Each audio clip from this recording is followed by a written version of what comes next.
for every sibling who has a number in their phone they haven't called in years.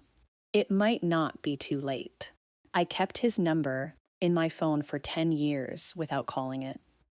I am not entirely sure why. Some combination of habit and something else. Something I was not ready to name for most of that decade. Not hope, exactly. Hope implies a belief that the thing you're hoping for is possible, and I had largely stopped believing that. Maybe it was simpler than that. Maybe I kept it because deleting it would have required a decision I wasn't ready to make. The decision that it was over. Completely. Not just suspended, not just quiet, but actually over. And so the number stayed, under his name in my contacts. A name I scrolled past on the way to other names without stopping, without pressing, for 10 years. And then one evening in February, I was sitting in my apartment in Seattle, leftover pizza, and a basketball game I wasn't really watching. My phone lit up, and it was his number. I stared at it for 4 rings. 4 rings is longer than it sounds when you are deciding something. And then I answered. And my brother Sean said, "Connor, it's me." As if I wouldn't know. As if I hadn't had his voice in my memory for 10 years. Unchanged. The way voices stay when you grew up hearing them. "I know," I said. And then he said, "I need to tell you something. And I wanted to tell you before anyone else did. Because you deserve to hear it from me." This is the story of what he said, and of everything that came before it and everything that came after, and of why I am glad, genuinely, completely glad, that I answered on the 4th ring. Scene is 5 years older than me. When you are 7 and your brother is 12, 5 years is the distance between 2 entirely different worlds. He was cool in the way that older brothers are cool to younger ones, competent and certain in ways you are not yet, inhabiting the future version of life that you are still approaching. I followed him with the particular admiring, slightly desperate loyalty of a younger sibling who wants to be seen by the person they look up to most. He saw me, in the way older brothers sometimes do. Intermittently, impatiently, with genuine affection underneath the impatience. He taught me things. How to throw a spiral. How to talk to girls without completely embarrassing myself. How to change a tire, which he demonstrated in a gas station parking lot when I was 16 and he was 21. And he treated the whole thing with the brisk efficiency of someone imparting essential knowledge. We grew up and the 5 years compressed, the way the age gap does when you are both adults. We became, in our 30s, something closer to actual friends. We had beers together. We talked about our parents and our jobs, and the usual inventory of adult male friendship. We were not the kind of brothers who called every week, or shared their feelings readily. But we were present to each other in the quiet, consistent way of people who know they can be counted on. And then our father died. This is where the story gets complicated. Our father died when I was 34 and Sean was 39. It was not sudden. He had been ill for 2 years, a slow decline that we had each managed in our different ways from our different distances. I was in Seattle. Sean was in Portland, an hour away. In the months before the end, Sean was there more, driving down on weekends, managing the medical conversations that I found harder to be present for. Being, in the practical sense, the son who was closer and who absorbed more of the weight. After the death, we had to handle things together. The estate, the house, the decisions that death forces on people who are already grieving and who are not always at their best when they are grieving. We were not at our best. What happened between us in the months after our father's death is something I have thought about many times from many angles. There was a specific disagreement about the house, about how it should be handled, about a decision Sean made without consulting me that I felt was mine to be part of. But underneath the specific disagreement was everything else. The grief, the different distances we had been at from our father, the ways in which Sean had absorbed more of the physical weight, and I had absorbed more of the emotional distance, and the complete absence of any tools for talking about any of it. We argued. In the raw, undignified way of people who are grieving and do not have the language for grief, and have found something concrete to argue about instead. Words were said, hard ones, the kind that are reached for in the heat of a moment, and that do their damage before you have registered that they have left your mouth. And then the silence fell. Not dramatically, not with a formal declaration, just the calls stopped, the texts stopped. Christmas happened in 2 cities instead of 1, and a year became 2, and 2 became 5, and 5 became 10, and the number stayed in my phone. Undressed. I want to tell you honestly about the 10 years. Not the version where I suffered the whole time. Not the version where I was fine the whole time. The actual version, which is messier and more human than either of those. For the first 3 years, I was angry. Not constantly. I had a life, a job, friends. The usual contents of an adult existence that went on, requiring my attention regardless of the silence with my brother.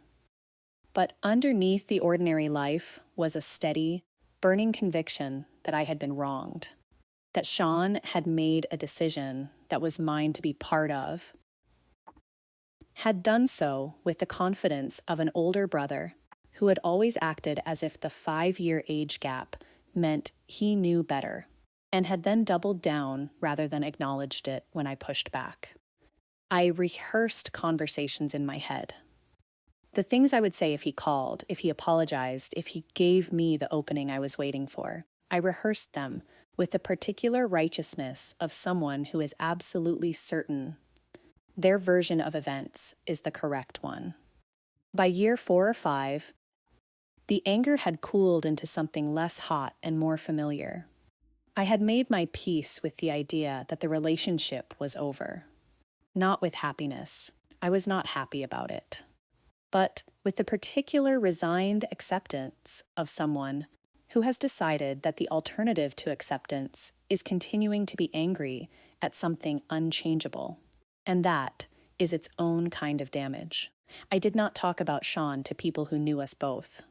Not because the story was shameful. It wasn't, particularly, just human. But because talking about it required revisiting it, and revisiting it was costly in a way I had decided wasn't worth paying. I thought about him at specific moments. Our father's birthday, the anniversary of his death. The first snowfall every year, because our father had always made a thing of the first snow, a ritual specific to our family that made no sense to anyone outside it, and that I carried forward in my own life because I couldn't let it go entirely. I thought about him when I did something our father had taught us both. Changing a tire once in a gas station parking lot, the brisk efficiency of it feeling like Sean's voice in my hands. And in year 7, I did something I had not allowed myself to do in the years before. I drove past our parents' house. My mother had sold it 3 years after our father died. She couldn't manage it alone, and neither Sean nor I had been in a position to take it on. And the decision had been made in the strange, dissociated way of decisions made in the middle of grief and family fracture, where everyone is doing their best, and nobody is entirely sure what their best is. I drove past it on a trip home to visit my mother. Someone else lived there now. Different curtains. A swing set in the backyard that had not been there before. I sat in the car across the street for 20 minutes, and I thought about Sean. Not with anger. That had been gone for years. With something that felt more like grief, the kind you feel not for the dead, but for the living things that have ended. For the version of us that no longer existed. For the brothers we might have continued to be, if we had found different words, or any words at all, In those months after the funeral, I drove away. I did not call, but I thought about him. For the first time in years, I really thought about him. He called on a Tuesday evening in February. I was in my apartment, as I said, pizza, basketball game, the quiet of a weeknight that was making no particular demands. I was 44 years old. I had not spoken to my brother in 10 years. I answered on the fourth ring. His voice was different and the same. Lower than I remembered, or perhaps I had remembered it as it was when we were younger. But the rhythm of it was unchanged. That particular deliberate quality. Sean had always chosen his words carefully, as if words were a limited resource and waste was to be avoided. "Connor," he said, "it's me." "I know," I said, a pause, not uncomfortable. Waited. The pause of two people who have a great deal of history and are deciding simultaneously how to begin. And then he said, "I need to tell you something. And I wanted to tell you before anyone else did." He told me he had been diagnosed with a heart condition. Not critical. He was careful to say that quickly, to prevent the first and most obvious fear. But serious enough to require surgery. Serious enough to have shaken him in the way that a health scare shakes a person, by making visible the things they have been not thinking about. The things that accumulate in a life when you are busy with the other things. He said, "I've been thinking about calling you for 3 years. I kept not doing it. And then the diagnosis came, and I thought, I cannot have this surgery without talking to my brother first. I cannot have whatever happens happen without having said some things that need to be said, so I'm saying them." Pause. 5 seconds. I sat very still. The basketball game was still on. I turned it off. I said, "Okay, say them," he said. "I was wrong about the house. Not about everything. I still think some of what I did was necessary. But I was wrong not to talk to you first. And I was wrong to let you go without fighting harder to fix it. I was angry, and I was proud, and I told myself you'd come around and you didn't. And I didn't either, and then it was 10 years, and I didn't know how to cross that distance anymore." He paused. "I miss you, Connor. That is what I should have said years ago. I miss you, and I'm sorry, and I don't want the next thing that happens to me to happen without you knowing that." I held the phone for a long moment. The apartment was very quiet, and I said, "I miss you too, Sean. I've missed you for a long time." We talked for 2 hours. I want to be honest, it was not 2 hours of seamless reconciliation. There were stretches of ease where we fell into the rhythms of brothers who have known each other their whole lives. And there were moments of friction where old things surfaced and required deliberate, careful handling. The argument about the house, we addressed it. Not quickly, not cleanly, but directly. Sean told me his version. I told him mine. Neither of us fully changed the other's mind on every point, which is probably as it should be, since both versions contained real things. But something shifted, not in whether the disagreement had happened, or who had been more at fault for what, but in how much we were willing to let that disagreement continue to be the defining thing between us. Sean said, "I have spent 10 years being more right about the house than I've been present to my brother. And the house is gone, and the time is gone. And I'm not willing to keep trading what's left of it for being right." I thought about that for a while after he said it, and I said, "Me neither." We talked about our father, about things we had never said to each other, about the illness and the death, and the particular way grief had broken our usual modes of functioning. We talked about our mother, who was 73 and in good health, and who had, I knew, spent 10 years holding her son's separate relationships with her, without ever making either of us feel guilty for the distance between us, though it must have cost her something. Sean said, "She's never once said anything to me about it. Not a word of pressure. She just waited. I think she always believed we'd find our way back. She'd be right, I said. And then I said, "When is the surgery?" "3 weeks, he said. "I'm coming," I said, a pause. "You don't have to, Sean." I said it with the particular voice of a younger brother who has spent decades tolerating older brother confidence and has learned, at 44, that he gets to have his own. "I'm coming. Don't argue with me about it." He laughed. It was exactly his laugh, unchanged across 10 years and the full distance of everything between us. "Okay," he said.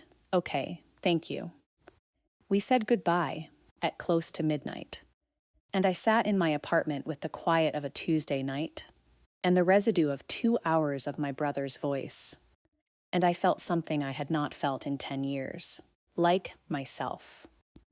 The full version, the version that exists in the presence of someone who knew you when you were 7 and have known you all the way through.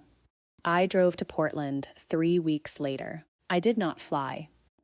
The drive from Seattle to Portland is 3 hours, and I wanted those 3 hours to think, to prepare myself for what I was going to find and what I was going to feel. And the version of Sean that existed now, at 49, which was not the same as the version I had last been in the same room with at 39. His wife, Karen, opened the door. I had met Karen twice before the silence, once at a wedding, once at a family Christmas. And she had always been warm to me in the slightly careful way as of a spouse, navigating a sibling relationship she understood imperfectly. She was warm now in a different way. The warmth of someone who understood completely what this visit meant and was grateful for it in a way that went past simple good manners. "He's been nervous about this all week," she said quietly, as she walked me through to the living room. In a good way, the good kind of nervous. Sean was on the couch. He looked older. Of course he did. 10 years had passed, but not diminished. Still recognizably himself. The same quality of deliberateness about him. The same eyes, which are my father's eyes, and, I know from photographs, my grandfather's before that. He stood when I came in. We looked at each other, and he said, "You're taller." "I'm the same height," I said. "You've just been looking up at me wrong for 44 years. He laughed, the same laugh, and I crossed the room, and we embraced the way brothers embrace when a decade of distance is compressed into a single moment. Not the brief, obligatory hug of people performing affection, but the real kind, the held kind. We stayed in Portland for the surgery and the 2 days after. Karen was extraordinary, the kind of person who makes difficult things function with grace and without making a show of it. Their kids, Maya, who was 16, and Sam, who was 13, were cautious with me at first, and then gradually, over 2 days of shared meals and a board game that nobody won decisively, not cautious at all. Maya said to me, on the second evening, with the particular directness of teenage girls who have decided to say a true thing, "Dad talks about you. He always has. Even when you weren't talking, he talked about you. Just past tense, like you were someone who used to be in his life." I did not know how to answer that immediately, so I just said, "I talked about him too." She nodded, as if that settled something she had been wondering about for a long time. The surgery went well. Sean was in recovery by early afternoon, and I sat in the hospital waiting room with Karen for those hours. And we talked, really talked, in the particular ease of two people who love the same person and are waiting together. And I understood, sitting there, that I had been missing not only Sean, but the whole world that existed around him. Karen, Maya, Sam, the particular texture of a life I had excised from mine, along with the brother I had decided not to speak to. Sean came home the next day. I stayed one more night. On my last evening, we sat on his back porch. Portland in February, cold but clear, with blankets and coffee, and we talked the way brothers talk, when they have found their way back to each other, easy and unhurried, ranging across everything and nothing. The same rhythm that had been there when we were 20 and 30, and that had, apparently, survived 10 years of silence intact, waiting to be rediscovered, Sean said. I thought you wouldn't come. I told you I was coming, I said. I know, he said, but I thought you might change your mind. I looked at him. Sean, I said, you're my brother. You called me after 10 years to tell me you were having surgery because you didn't want it to happen without talking to me first. There was no version of that where I wasn't coming. He was quiet for a moment, and then he said, I should have called 8 years ago. Yes, I said, you should have. Another pause. But you could have called too, he said, and I said, yes, I could have. We sat with that truth between us. It belonged to both of us equally. It always had. The karma in this story is the health scare, not as punishment. Sean did not deserve a heart condition as cosmic payback for a falling out with his brother. That is not how karma works, and I want to be clear about that. The karma is this: a diagnosis that was frightening enough to break through 10 years of accumulated pride and silence, and the comfortable lie that there was always more time. That made visible, in a way that ordinary days do not make visible, the cost of what we had been doing by not speaking. Sometimes life provides the urgency that our own courage cannot. Sometimes it takes something frightening to make us reach for the phone we have been holding for a decade without pressing call. Sean recovered fully. He is, at 50, in better health than he was at 49 before the diagnosis. The surgery addressed something that would have become considerably worse if it had gone undetected. He runs now, which he did not before. He calls me on Sundays, which neither of us would have predicted. Maya applied to colleges this fall. She sent me the list and asked what I thought. I told her. We texted back and forth about it for an hour. Sam wants to know if I can teach him to change a tire properly. Apparently, Sean showed him once, but Sam has questions. I told him I could show him when I come down in the spring. I am going down in the spring. Our mother cried when Sean told her we had talked. She has not said much about it since. She is not a woman who belabors good things. Perhaps because she has learned that good things can be fragile if you hold them too tightly. But she mentioned it once, simply. I always knew you'd find your way back to each other. You're too alike not to. I thought about that. She might be right. I want to say something to the people who have a number in their phone that they haven't pressed in years. Not called, not texted.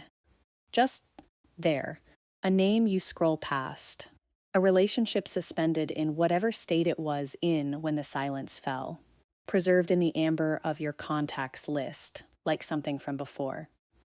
I kept Sean's number for 10 years. I don't know exactly why. Maybe you don't know why you've kept yours either. But I want to suggest something. Maybe keeping it was not nothing. Maybe keeping it was, in whatever small and unacknowledged way, the part of you that knew the door was not fully closed. That the silence was a pause rather than a period. That the relationship, complicated, wounded, real, was still worth the small act of keeping the door ajar. Even if you had not yet found the courage to push it open, I am not telling you to call. I am not telling you that every silence can be broken, or that every broken thing can be repaired, or that the right outcome is always reconciliation. Some silences are necessary. Some things that ended needed to end. But I am telling you this. Sean called me after 10 years because a health scare made the time feel shorter than he had assumed it was, and I answered on the 4th ring. And neither of us has regretted it for a single day since. The urgency does not always come from inside us. Sometimes it arrives in the form of a phone call, or a diagnosis, or a first snow, or a drive past a house where someone else now lives.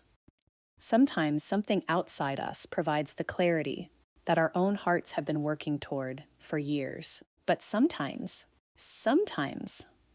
the clarity is already there. And all it needs is a Tuesday evening and a phone that lights up and the willingness to answer. This has been Soul Tales. My name is Connor. Next month, I am driving to Portland. Sam wants to learn how to change a tire. I am going to show him exactly the way Sean showed me. In a gas station parking lot, with the brisk efficiency of someone passing on essential knowledge.